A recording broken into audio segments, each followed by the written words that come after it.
Hello guys, welcome back to my channel.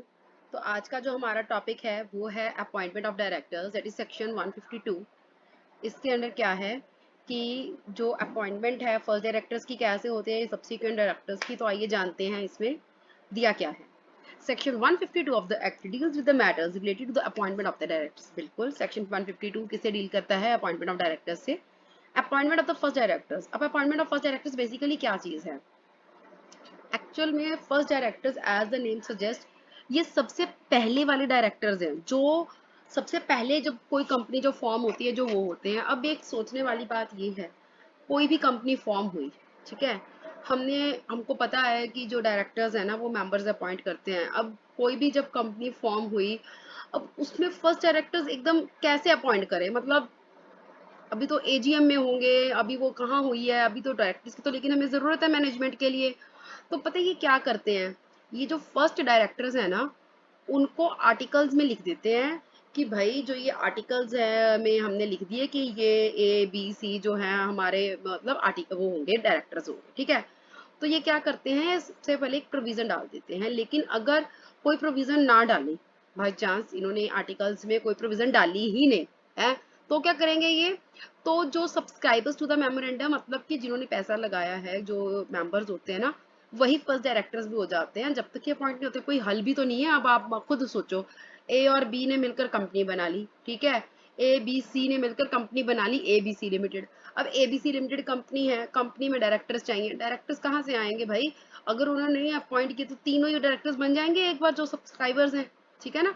अच्छा, तो अब यहाँ पर हमने बुक की लैंग्वेज पढ़ते हैं, क्या लिखा है। When no provision is made in the articles of the company, means मतलब यही है कि सबसे पहले आर्टिकल्स में दे देते हैं for the appointment of the first directors.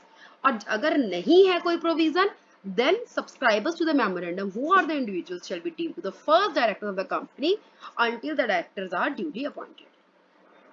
अच्छा, लेकिन in case of a one person company, as the name suggest, one person company means एक पर्सन की कंपनी, उसमें एक ही इंडिविजुअल बीइंग मेंबर होगा, तभी तो वन पर्सन कंपनी है, तो वो ही डायरेक्टर हो जाएगा automatically.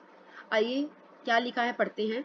In case of one person company and individual being member shall deem to be its first director until the directors are duly appointed by the member in accordance with provisions of this section। अच्छा, अब पता क्या है, एक चीज ध्यान रखने वाली है, one person company, member individual है, ये जरूरी नहीं है कि डायरेक्टर भी एक ही हो।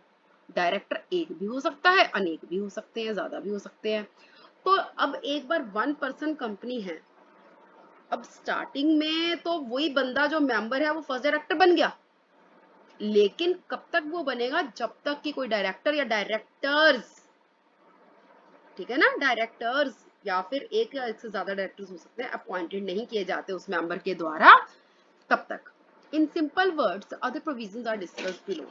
सिंपल वर्ड्स में लिखा है, usually articles the company contains the, फिर वही बात आ गई ना, होता क्या है, कैसे यूजुअली जो आर्टिकल्स है ना कंपनी के, उसी में नाम आ जाता है फर्स्ट डायरेक्टर्स का। In case it is not so, अगर ऐसा नहीं है, नहीं होता ऐसा कि अगर नहीं डाला उन्होंने आर्टिकल्स में, तो इंडिविजुअल जो सब्सक्राइबर्स हैं उन्हीं को deemed to be the first directors, उन्हीं को फर्स्ट डायरेक्टर्स मान लिया जाता है। तो corporate bodies if they are also subscribers shall not be capable of becoming directors.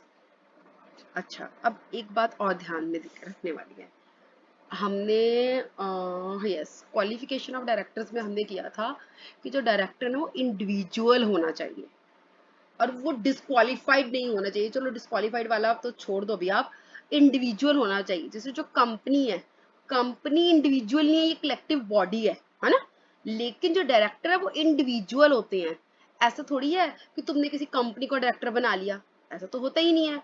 तो इसीलिए यहाँ पर लिखा है कि अगर कॉर्पोरेट बॉडी ने सब्सक्राइब किया है, जैसे कि कोई ए बी सी ने एक एक्स वाई जेड लिमिटेड के साथ मिलकर सब्सक्राइब किया, चारों सब्सक्राइबर्स हैं, ए बी सी तो इंडिविजुअल्स है तीनों, ए भी बन सकता है बी भी सी भी, लेकिन एक्स वाई जेड तो लिमिटेड एक तो कंपनी है ना, वो कॉर्पोरेट बॉडी वो डायरेक्टर नहीं बन सकती।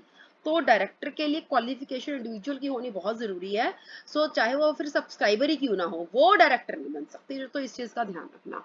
The first director shall hold the office until the directors are duly appointed. Of course अभी हम बार बार कर रहे हैं कि चाहे वो आर्टिकल्स के अकॉर्डिंगली हो, चाहे वो सब्सक्राइबर्स हो, चाहे वो इंडिविजुअल मेंबर हो, वो कोई भी डायरेक्टर्स हो, जो फर्स्ट डायरेक्टर्स होते हैं हमेशा तब तक डायरेक्टर्स होते हैं जब तक कि दूसरा डायरेक्टर अपॉइंटेड नहीं होते, क्योंकि एक बार काम चलाने के लिए फर्स्ट डायरेक्टर्स को हमने कर लिया है कि सब्सक्राइबर्स बना लेते हैं, नहीं तो आर्टिकल्स वाली फर्स्ट चॉइस है।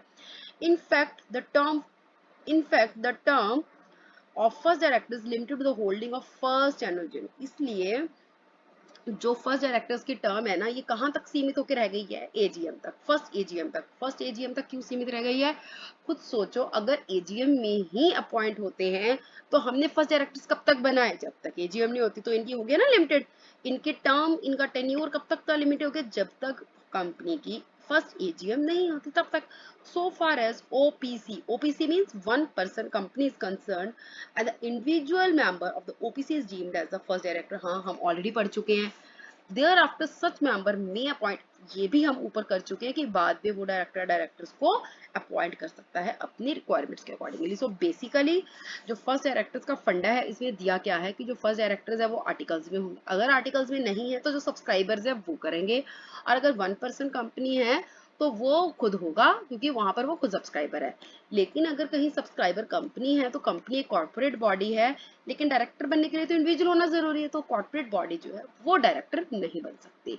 और जो ये आपका टेन्यूर है, जो टर्म है, ये कब तक रहेगी, until the first AGM, because AGM में ही डायरेक्टर्स अपॉइंट होते हैं। Okay, after that we have appointment of the subsequent directors. अब देखो, इसमें भी as the name suggest, subsequent का मतलब क्या है, फर्स्ट डायरेक्टर्स के बाद होने वाले अपॉइंट डायरेक्टर्स।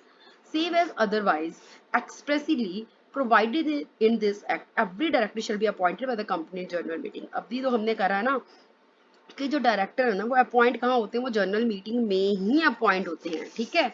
अच्छा, फिर वो कह रहा है कि एट अ जनरल मीटिंग जो शेयर होल्डर्स हैं, जो कि मेंबर्स हैं, जो कि ऑनर्स हैं, वही डिसीजंस लेते हैं, वो इकट्ठे होते हैं, gather and take decisions. Generally every director shall be appointed by the company in the general meeting. Generally क्या होता है, जो हर कोई डायरेक्टर है ना, वो कंपनी अपॉइंट करती है जनरल मीटिंग में, एक्सेप्ट यहाँ पर क्या दिया, अगर उन्होंने खुद ही कुछ कर लिया एक्सप्रेसली कि नहीं हमारा प्रोसीजर ना ये रहेगा, ठीक है ना। अब आप खुद ही अपना प्रोसीजर खुद ही तय कर रहे हो, आर्टिकल्स में कर रहे हो कि नहीं हम तो अपना ऐसे नहीं ऐसे करेंगे, तो अलग बात है। लेकिन वैसे यूजुअली जनरली तो ऐसे ही होते हैं सॉरी, कि एजीएम पे, एनुअल जनरल मीटिंग पे जो है मेंबर्स मिलकर इकट्ठे होकर डिसीजन लेते हैं कि कौन होगा उनका डायरेक्टर या कौन होंगे उनके डायरेक्टर, ठीक है।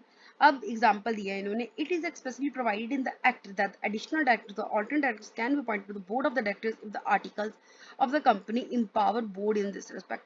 अब अगर उन्होंने लिख दिया कि अगर आर्टिकल्स ऑफ कंपनी एम्पावर दे रहे हैं बोर्ड को कि भाई आप आगे ना एडिशनल डायरेक्टर आपको रिक्वायरमेंट लगती है या अल्टरनेट डायरेक्टर लगता है तो आप अपॉइंट कर लो।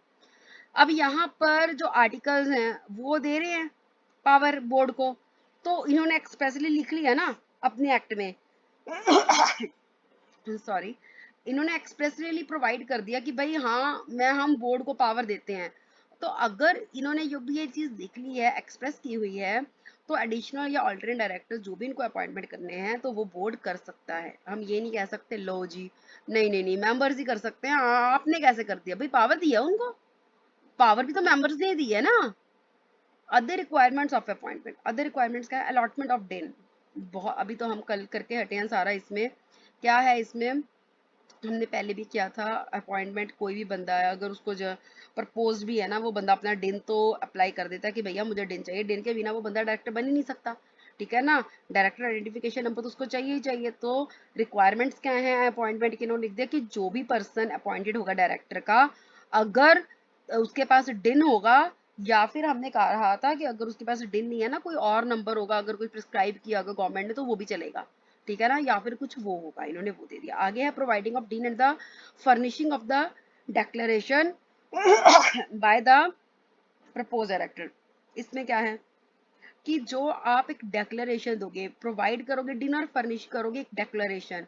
प्रपोज डायरेक्टर करता है कैसे?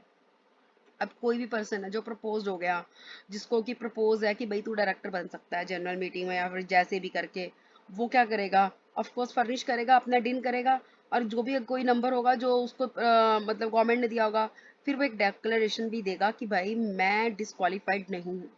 बिकॉज अगर वो डिक्लेरेशन नहीं देगा कि तो वो बात नहीं बनने वाली। ये रिक्वायरमेंट है अपॉइंटमेंट की, उसको देना पड़ेगा कि हाँ मैं इंसॉल्वेंट नहीं हूँ, मैं पागल नहीं हूँ, मैं कुछ भी मेरे में ऐसी कोई डिस्क्वालिफिकेशन मुझको अट्रैक्ट नहीं कर रही है, मैं टोटली क्वालिफाई करता हूँ, मेरा कोई इंटरेस्ट नहीं है, कुछ नहीं है, ठीक है ना। तो ये एक डिक्लेरेशन मांगते हैं जो कि एक रिक्वायरमेंट हो जाती है अपॉइंटमेंट की। फिर एक written consent to act as a director. अब जो भी पर्सन को अपॉइंट करते हैं वो तब तक डायरेक्टर नहीं बन सकता या काम कर सकता तब तक वो अपनी रिटर्न कंसेंट नहीं देगा भाई। अब हमने प्रपोज कर दिया, अगले के मन में हो कि मुझे तो करना नहीं है, हम अपने मन ही मन मतलब, तो दूसरे की तो कंसेंट जरूरी है ना, आप उसकी मर्जी के बिना। या फिर अच्छा कल को वो कह दे कि कब बोला, मैंने तो नहीं बोला, आप कैसे कह सकते हो? कोई कांड करके कुछ भी कोई कर सकता है, तो एक रिटन कंसेंट जरूरी है कि भी हाँ कि ये देखो मैं अब मतलब कि फर्निश कर रहा हूँ रिटन कंसेंट, और मैं अपॉइंट डायरेक्टर की पोस्ट के लिए मुझे मतलब मैं राजी हूँ और मैं काम करूंगा एक्ट एज अ डायरेक्टर, ठीक है ना। The consent shall be furnish to the company और ऑन बिफोर, देखो, और जो ये कंसेंट है वो किसको देगा? ऑफकोर्स कंपनी को देगा, अपने अपॉइंटमेंट से पहले देगा, फॉर्म DIR 2 में देगा। The company shall file the consent of the director with the registrar within 30 days of such appointment in Form DIR 12 along with the prescribed fees as prescribed. Refer section 152 subsection 5 and rule 8 of the company's appointment to qualification of the directors rules 2014. Yes, क्या है इसमें? अब वो जो बंदा है वो अपनी कंपनी को ऑफकोर्स अपॉइंटमेंट से पहले बता देगा कि रिटन कंसेंट, और जो कंपनी है वो उसकी कंसेंट को ना रजिस्ट्रार को दे देगी विद इन 30 डेज उसके अपॉइंटमेंट के, अलॉन्ग विद वो उसका फॉर्म होगा DIR 12 और along with the prescribed fees, ठीक है ना, जो कि प्रिस्क्राइब की होगी उसके अकॉर्डिंगली। उसके बाद है एग्जांपल 2 हमको दी हुई है, Mister Naresh wants to appoint himself as director in the global services private limited. जो मिस्टर नरेश हैं वो चाहता है कि वो डायरेक्टर बन जाए कौन सी कंपनी में? ग्लोबल सर्विसेज प्राइवेट लिमिटेड में। नरेश ने रिक्वायर है कि उसको अप्लाई करना पड़ेगा डिन का, बिकॉज उसके पास तो डिन नहीं है, therefore he can be appointed as director. तो तभी होगा ना, उसको डिन, बस डिन नहीं है तो अप्लाई तो करना ही पड़ेगा उसको। अब आगे क्या है, उसको रिटन कंसेंट भी देनी पड़ेगी। तो रिटन उसके बाद ग्लोबल वालों को भी अपनी कंसेंट जो है रजिस्ट्रार को 30 डेज में आगे देनी पड़ेगी। तो इन्होंने एक तरह का बताया है कि ऐसे करके क्या प्रोसीजर है। उसके बाद है explanatory statement in case of the appointment of the independent director. इसमें क्या है, वैसे इंडिपेंडेंट डायरेक्टर में हमारे पास आगे डिटेल में आएगा, तो यहाँ पर हम जितना है शॉर्ट में कर लेते हैं एक बार, बिकॉज इंडिपेंडेंट डायरेक्टर एक अलग से पूरा टॉपिक है, तो हम वहीं पर पढ़ेंगे इसको अच्छे से, तभी ज़्यादा अच्छे से समझ में आएगा। In case an independent director is appointed in the general meeting, अगर आपने इंडिपेंडेंट डायरेक्टर को अपॉइंट कर लिया है जर्नल मीटिंग में, एक एक्सप्लेनेटरी स्टेटमेंट आपको देनी पड़ेगी कि भाई आप क्यों कर रहे हो ऐसा। अब आप कुछ ऐसा कर रहे हो तो आपको उसकी स्टेटमेंट तो देनी पड़ेगी ना, अनेक्स करनी पड़ेगी to the notice of the general meeting, जिसमें कि अब बोर्ड की ओपिनियन भी होगी, कंडीशन भी फुलफिल होगा। ये इसकी लैंग्वेज में क्या लिखा है, in case independent director is appointed in the general meeting, अगर जर्नल मीटिंग में इंडिपेंडेंट डायरेक्टर अपॉइंट किया जाता है तो एक explanation statement for such appointment annexed to the notice for the general meeting, वो नोटिस जो जनरल मीटिंग होगा उसके साथ उसकी एक्सप्लेनेटरी स्टेटमेंट जो है अनेक्स की जाएगी, लगा दी जाएगी, जो shall include a statement that in the opinion of the board, कि बोर्ड की ओपिनियन में, राय में वो फुलफिल कर रहा है कंडीशंस उस अपॉइंटमेंट के लिए कि वो बंदा सही बैठ रहा है। आगे आ जाइए, एग्जाम्पशंस क्या लिखा है इसमें, non applicability of section 152 subsection 5, it is regarding furnishing of consent act to act as a director shall not apply in case of government company. अब भाई यहाँ पर गवर्नमेंट इतनी मेहरबान, तो कहते हैं ना फिर तो बात ही क्या है, तो अपॉइंटमेंट कहाँ डायरेक्टर की हुई है? सेंट्रल गवर्नमेंट ने की है, स्टेट गवर्नमेंट ने की है। भाई जब उसने अपॉइंट कर दिया तो कौन कहता है कि मुझे नहीं करना, ठीक है, तो वहाँ जरूरत नहीं है तेरी रिटन कंसेंट की, अब तेरे को गवर्नमेंट ने कर दिया है। उसके बाद है एग्जाम्पशन है, उसके बाद सेक्शन 8 की कंपनी को भी एग्जाम्पशन दी जाती है। अच्छा, फिर वही बात फिर आ जाती है, इन दोनों कंपनीज को एग्जाम्पशन तभी मिलेगी अगर इन्होंने कोई भी डिफॉल्ट कमिट नहीं किया है in filing the financial statements under section 137 या फिर एनुअल रिटर्न्स में, ठीक है ना। उसके बाद आ जाइए retirement of directors by rotation, इसमें क्या है, कि जो सेक्शन 152 सबसेक्शन 6 है डील करता है रिटायरमेंट्स की डायरेक्टर्स की बाय रोटेशन। अब एक बात है कि जितने भी डायरेक्टर्स हैं ऑफ कोर्स उनको बाय रोटेशन जब उनकी बारी बारी से रिटायर होना पड़ता है, ठीक है ना। तो रीज़न इसका यही रहता है कि ऐसे ना हो कि वो बस मिलकर अपना ही दोस्त जमा लें और अपना ही करें। तो मेंबर्स ने एक ही अच्छा किया हुआ है कि आप एक एक करके रिटायर होते जाओगे, ठीक है ना। तो इसमें आगे देखिए क्या लिखा है कि जो रीजन बिहाइंड है इसके incorporation of such a provision in the statute is that no stage a self perpetual community should take control of the company. देखिए वही चीज लिखी हुई है कि कोई ऐसी स्टेज ना आ जाए जबकि अगर हम इनको रिटायर ही ना करेंगे तो ये आपस में मिल भक्त करके पूरा कंपनी का कंट्रोल कर ले। Under the model of the self perpetuating management the board of directors allowed to control its own composition. अब सेल्फ परपेचुएटिंग मैनेजमेंट में क्या है, जो डायरेक्टर्स हैं बोर्ड ऑफ डायरेक्टर्स है उनको अलाउड होता है कि वो कंट्रोल कर सकते हैं अपनी कॉम्पोजिशन को। तो वो जो that is such board can dictate the terms like how long director can serve, even it can elect और री इलेक्ट। तो वो खुद को ही बार बार इलेक्ट री इलेक्ट करते रहेंगे, है ना, खुद का ही करते रहेंगे। तो ये तो हेल्दी ग्रोथ ऑफ कंपनी के लिए बिल्कुल भी सही नहीं है, वो अपना ही सब कुछ करते रहेंगे, ठीक है ना। इनफैक्ट द जो शेयर होल्डर्स हैं वो तो ऑनर्स हैं, ठीक है ना। तो उनको ये चीज़ ध्यान में, वो ऐसे तो नहीं अपना सारा कर सकते कि भाई आपने सारा दे दिया। तो जो शेयर होल्डर्स हैं are the owners of the company but they can not usurp the powers of the directors and interfere in the matter of managing the company.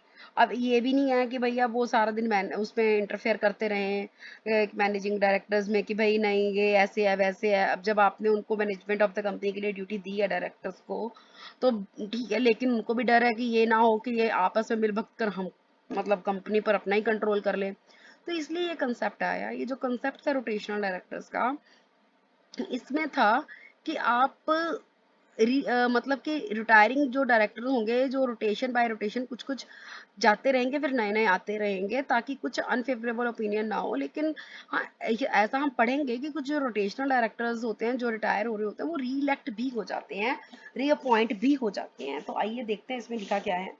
The concept of the rotational directors enables them not to re-elect a retiring director for whom they have an unfavorable opinion। क्या मतलब है इसका कि जिस भी director के प्रति उनकी अनफेवरेबल ओपिनियन है, जिस डायरेक्टर को वो नहीं पसंद करते तो उसको वो री-इलेक्ट नहीं करें, उसकी टाटा छुट्टी बाय बाय करते हैं, ठीक है ना। उसके बाद है the provision of section 152 sub section 6 are stated as under unless the articles provide for the retirements of all the directors at every annual general meeting no less than two third of the total number of the directors of public company shall. अच्छा पहले तो एक मैं आपको बात बताऊँ, हम जितनी भी बातें कर रहे हैं ना ये सब पब्लिक कंपनी की कर रहे हैं।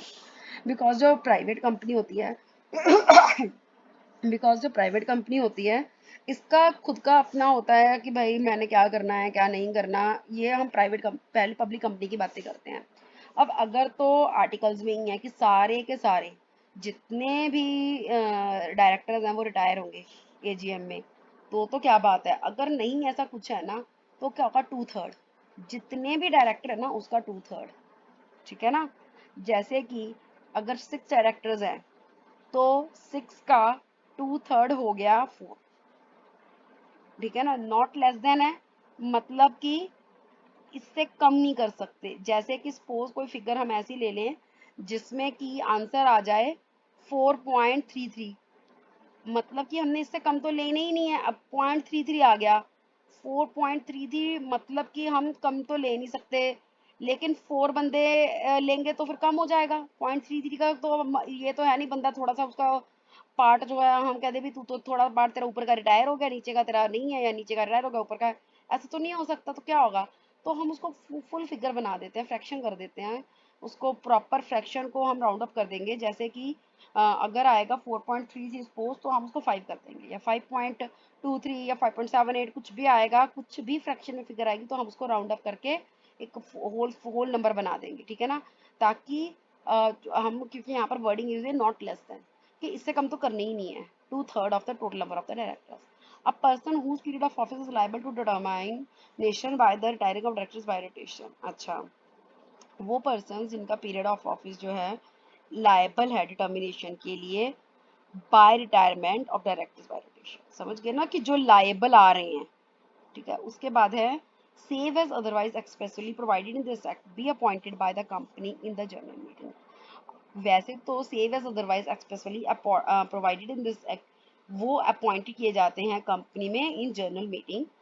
द रिमेनिंग डायरेक्टर जो भी बच जाते हैं वो in default subject to any regulations articles वो अपॉइंट ही हो जाते हैं, बिकॉज जो रिटायर हो गए उनकी जगह पर ही आप रिअपॉइंट करोगे, बाकी तो ऑटोमेटिकली रह ही गए। ठीक है ना। अब क्या होता है, at the first annual general meeting of the public company held next after the date of the journal meeting at which the first directors are appointed, at every subsequent annual journal meeting one third of such of the directors for the time being as they are liable to retire by rotation, or if the number is neither 3 or multiple of 3, then the number nearest to one third shall retire from the office। अच्छा, अब इसमें पता क्या है, हमने ऊपर किया कि कम से कम 2/3 ऑफ द डायरेक्टर्स है ना वो रिटायर होंगे पब्लिक कंपनी में। अगर आर्टिकल्स में सारे नहीं लिखे तो 2/3 होंगे। अब जो 2/3 है वो हमने कर लिया, अगर 2/3 करके किसी भी नंबर का कुछ फ्रैक्शन बचती है तो हम उसको 1 बना लेंगे, बिकॉज नॉट लेस देन बोला है, मतलब कि मिनिमम बोला है।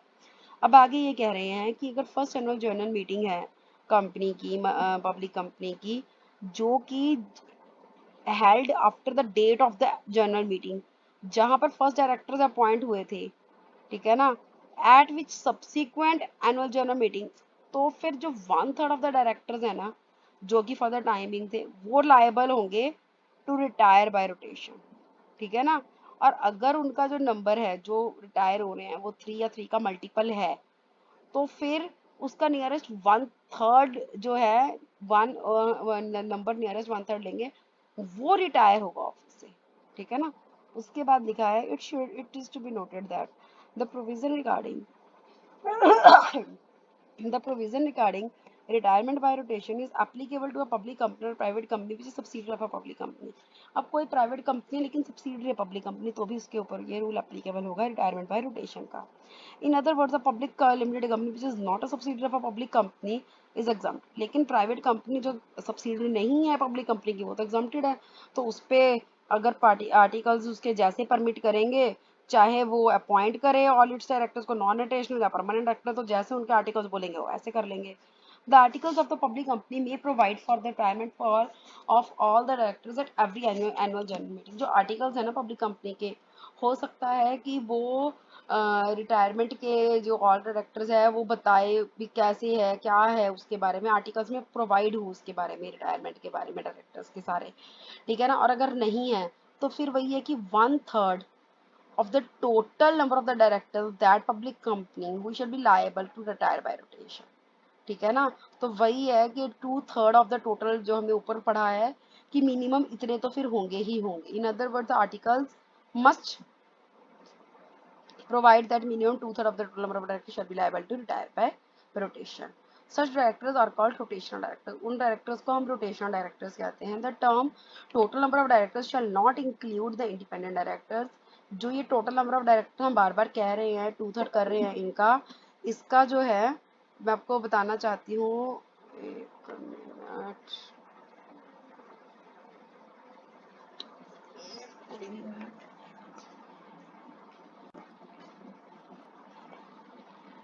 हाँ जी। तो कहाँ थे हम? हम्म, हाँ हम थे the total number, sorry for the inconvenience, the term total number of directors shall not include the independent directors, उसमें नहीं आएंगे। वेदर अपॉइंटेड बाय हो कंपनीज एक्ट के अंदर चाहे किसी और लॉ के अंदर, तो 10 इंडिपेंडेंट डायरेक्टर्स जो होते हैं ना वो लाइबल नहीं होते रिटायर बाय रोटेशन, इसीलिए उनको नॉन रोटेशनल डायरेक्टर्स कहा जाता है।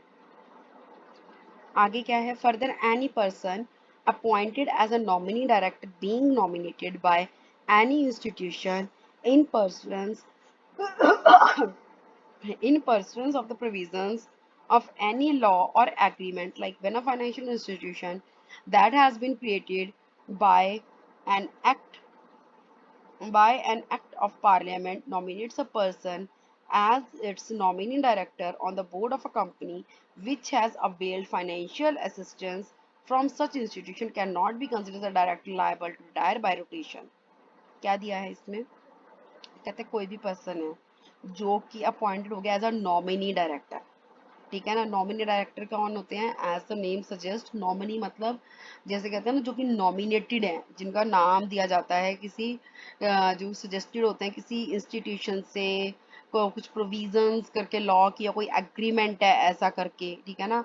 उनको आप नहीं ले सकते उस रोटेशनल वाले डायरेक्टर की कंसीडर, वो लायबल नहीं होते रिटायर बाय रोटेशन, वो रोटेशनल डायरेक्टर्स नहीं कंसीडर किए जाते।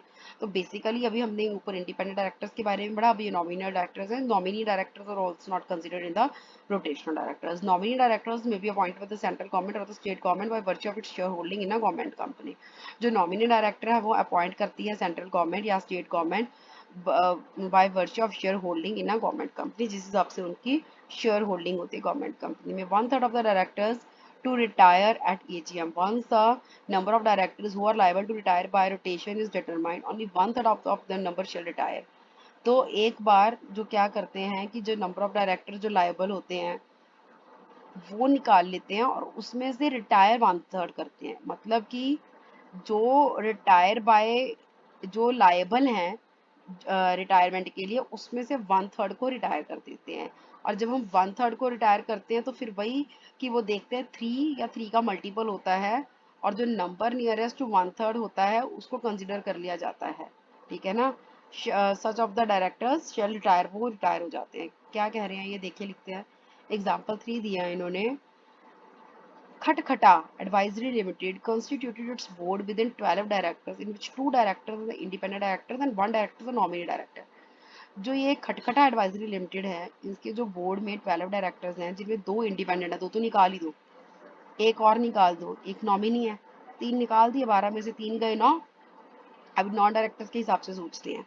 As per the provisions of the section 152 of the Companies Act 2013, the concept of retirement by rotation of the concept of retirement by rotation of the rotation director shall be applicable to the public company.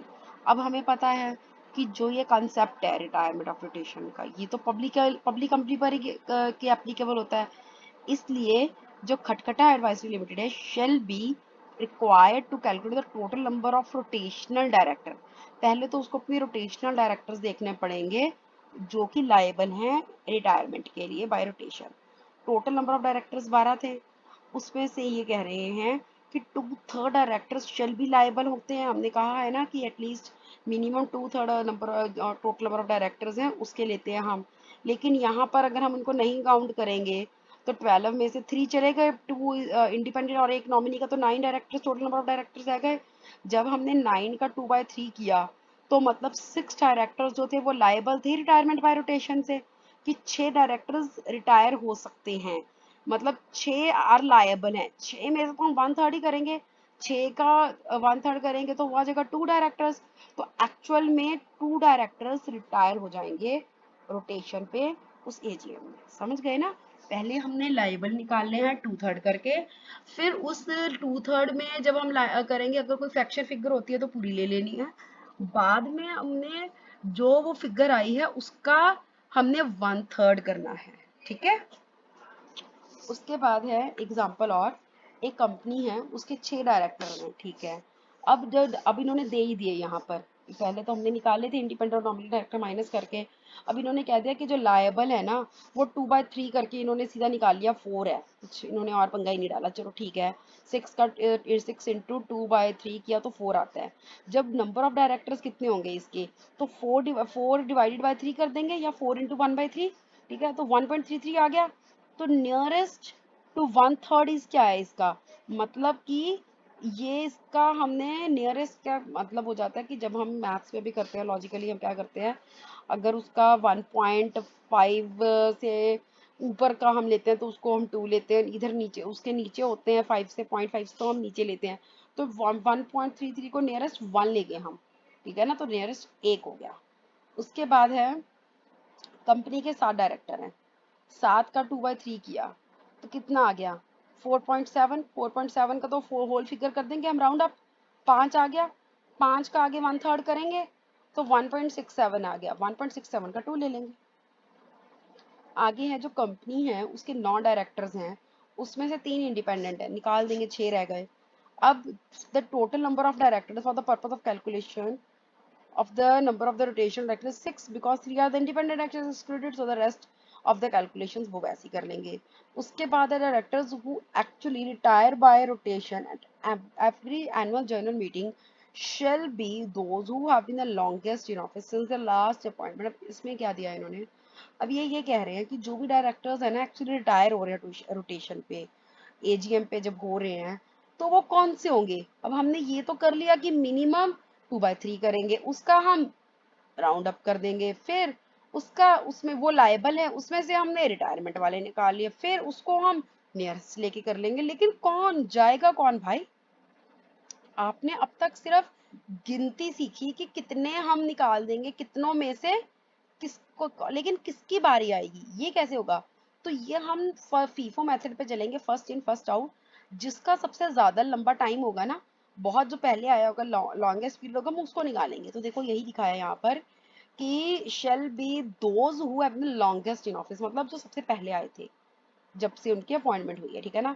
अगर दो और ज्यादा director same ही day पर appoint हो जाएं, ठीक है ना। अब जैसे सपोज तुमने दो ही निकालने आए हैं, ठीक है, और दो डायरेक्टर्स जो हैं वो सेम डेट पर अपॉइंट हुए हुए हैं, हो सकता है, बिल्कुल हो सकता है सेम डेट पर दो डायरेक्टर्स अपॉइंट हुए हो, तो तुम क्या करोगे। तो म्यूचुअल एग्रीमेंट कर देते हैं कि सपोज ए और बी है, दोनों ने भैया 2 जनवरी को ज्वाइन की थी, 2 जनवरी 2000 में दोनों ने ज्वाइन किया था। अब दोनों में से जाने को कोई तैयार नहीं है, तो क्या करें। तो हम क्या करेंगे कि भाई तुम दोनों में से अब जाना तो एक को पड़ेगा ही पड़ेगा, ठीक है ना।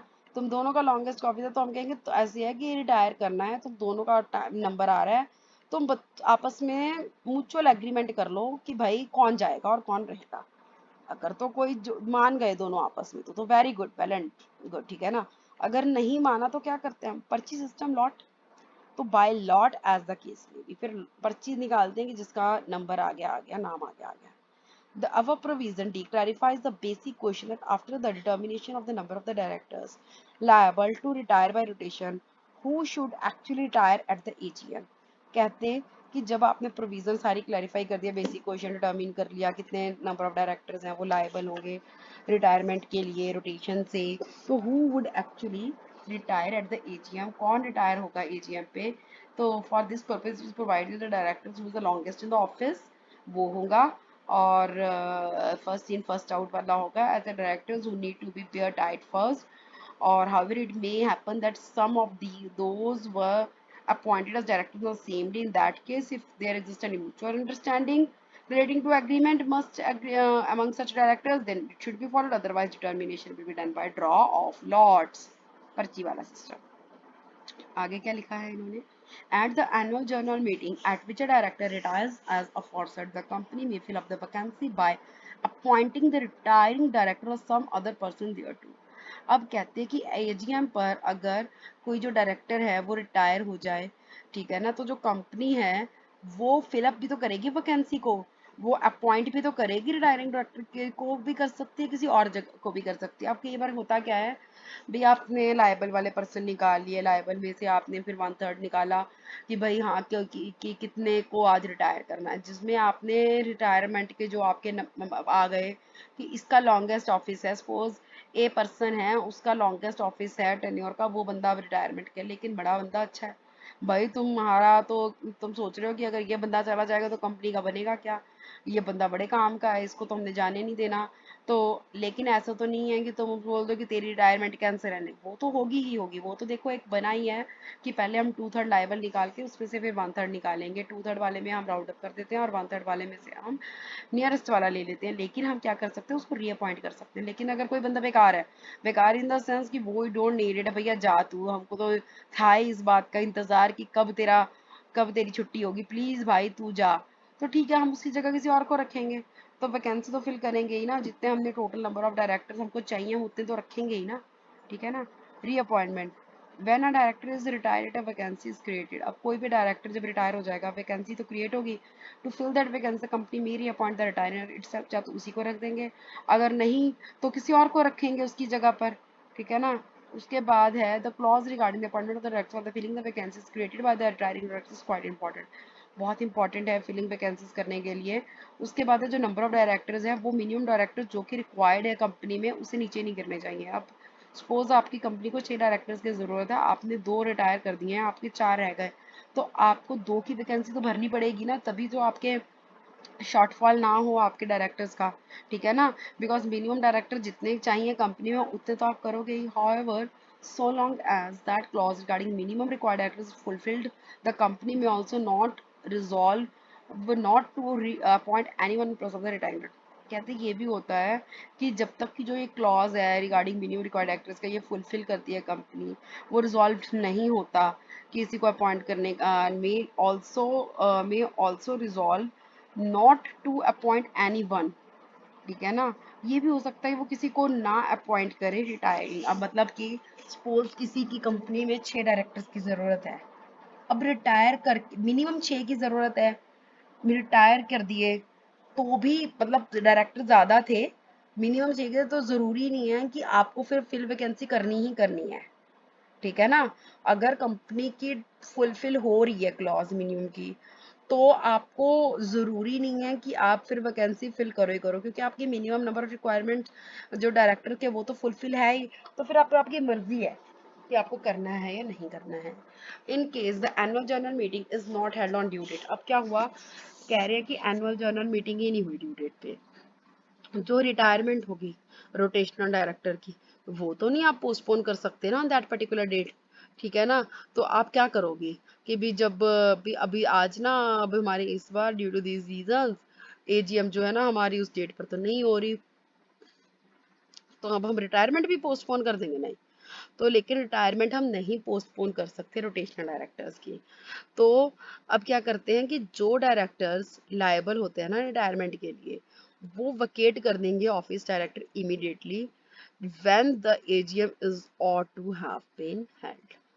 ठीक है ना, तो इसमें ये रिटायरमेंट पोस्टपोन नहीं होती, रिटायर वो अपने आप ही वो जब भी होनी थी ना उसके हिसाब से ही वो रिटायर हो जाएंगे। सॉरी, उसके बाद है हमारे पास, स्क्रीन थोड़ी हिल गई है।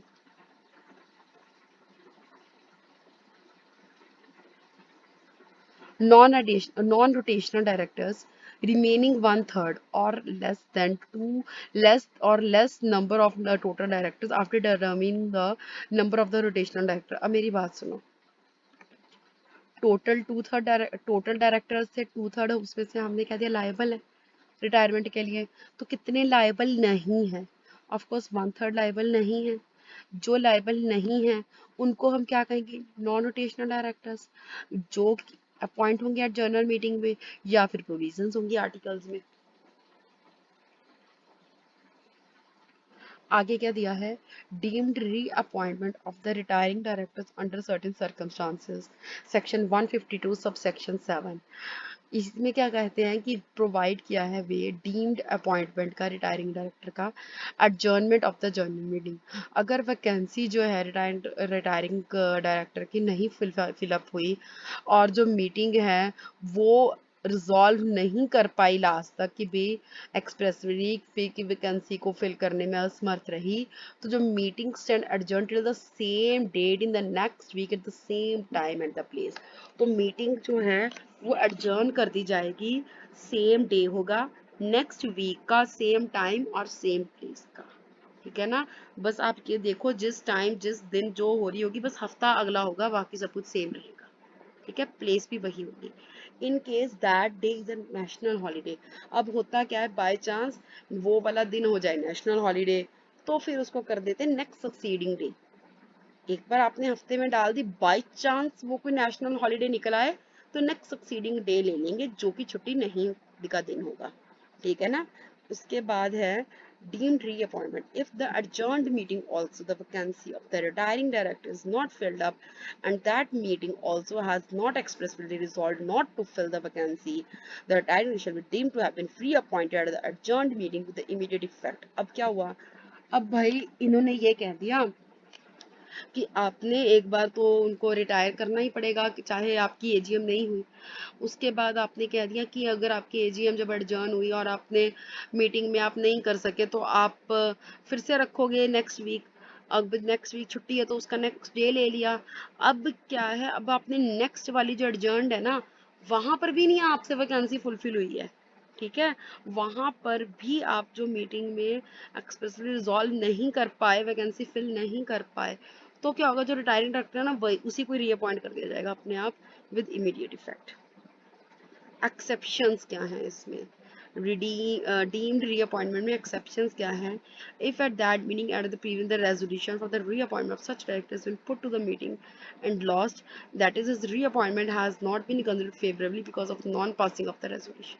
अच्छा, अभी ये तो तुमको पता ही है कि रेजोल्यूशन पास की जाती है। अब सपोज उसको कोई लाइक ही नहीं कर रहा, उसके लिए कोई रेजोल्यूशन ही नहीं पास, या फिर रेजोल्यूशन जो पास हुई थी वो लॉस्ट हो गई है, ठीक है ना, वो कैंसिल कर दी गई। अब जैसे यहाँ पर क्या लिखा है कि आपने मीटिंग में या प्रीवियस कोई मीटिंग थी, रेजोल्यूशन थी उसकी रीअपॉइंटमेंट की, वो मीटिंग में डाली गई और वो लॉस्ट हो गई, वो किसी ने पास ही नहीं की कि जो बंदा है कि इसकी नहीं रीअपॉइंटमेंट करेंगे, उसकी जो रीअपॉइंटमेंट है has not been considered favourably, favour ही नहीं मिला उसको because of the non passing of the resolution.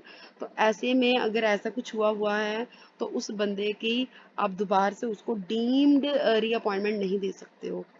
उसके बाद क्या है, if the retiring director has by notice and written address to the company and its board of directors expressed his unwillingness to be so to be so reappointed, अगर जो बंदा है वो writing में लिख दे कि भाई मैं जो हूँ नहीं चाहता, मैं अपनी अनविलिंगनेस शो कर रहा हूँ, मैं नहीं काम करना चाहता एज अ डायरेक्टर, तो भी आप उसको डीम्ड रीअपॉइंट नहीं करोगे, या फिर वो डिस्क्वालीफाई हो जाए किसी प्रोविजन में, पागल हो जाए, इंसॉल्वेंट हो जाए, कुछ भी ऐसे कोई भी डिस्क्वालिफिकेशन वो अट्रैक्ट कर रहा है तो भी, या फिर कोई रेजोल्यूशन वेदर स्पेशल या ऑर्डिनरी रिक्वायर्ड हो उसके अपॉइंटमेंट के लिए।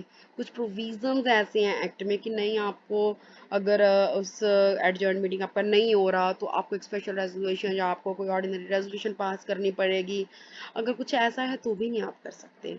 फिर है if section 162 is applicable to the case that is where a single resolution was passed to appoint two or more personal directors without first moving a proposal which was required to agree to with the meeting and know what has been cast against it. In such a case, section 162 is contravened and the two or more two and more appointments made by a single resolutions are void. Consequently, retiring director is not deemed to be reappointed. हाँ जी, क्या लिखा है इसमें?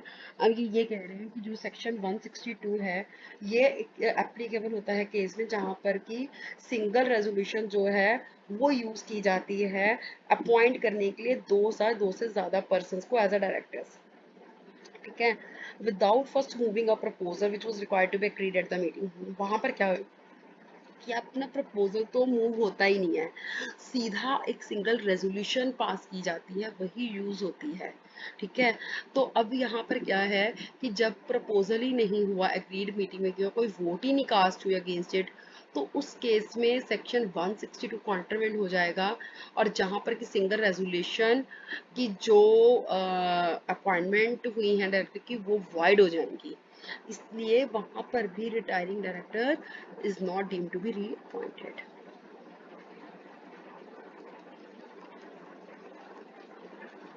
फिर इसमें exemptions हैं, exemptions वही हैं गवर्नमेंट कंपनी, ठीक है ना, वो गवर्नमेंट कंपनी जो लिस्टेड कंपनी ना हो और which in which not less than 51% of the paid up capital is held by the central government या स्टेट गवर्नमेंट या फिर सेंट्रल स्टेट किसी से भी, ठीक है ना, सब्सिडरी हो कोई गवर्नमेंट की, ठीक है ना, या फिर उन्होंने कोई डिफॉल्ट ना किया हो in filing it's financial statements under section 137 या एनुअल रिटर्न में, ठीक है।